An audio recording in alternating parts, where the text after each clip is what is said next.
Hello everyone, welcome back to the channel. So this is going to be a quick video.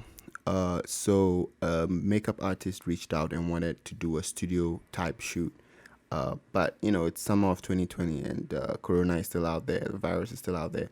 So I wanted to do something outdoors but which would look indoors. So this is Burnett Park, downtown Fort Worth, and I'm using this sculpture right here that you can see. And you see where I put the oval dark sign, that is my background. Even though I wasn't straight on to that background, it was slightly slanted, you couldn't tell in the pictures. So that's what I used. And for light settings, you have to pay attention to the sun because the sun gets covered by clouds and all that. Both flashes could have gone in high speed sync, but I didn't do that. I was shooting at 1/250 for my shutter speed so that I didn't go into high speed sync. I'm using a Nikon Z6, so that works.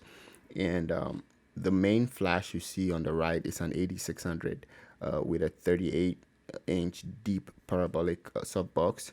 That was at 1/8 or 1/16 most of the time. And the flash behind is an 80 Godox 8200, which is 1/3 the power of the big one, so you have to take that into consideration. And that one was at like a quarter or half power most of the time.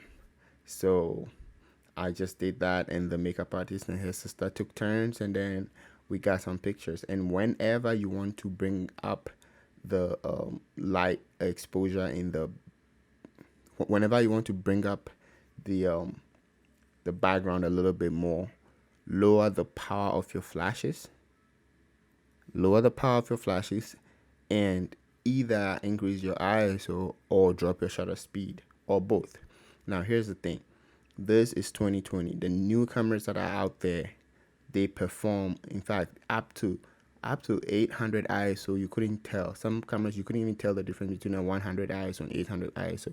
I know this goes against the textbooks and somebody's gonna say something, but don't be scared to use your ISO to bring up the ambience, because if you are shooting with a prime like I am and my hands are shaky, you don't want to be dropping your shutter speed too low.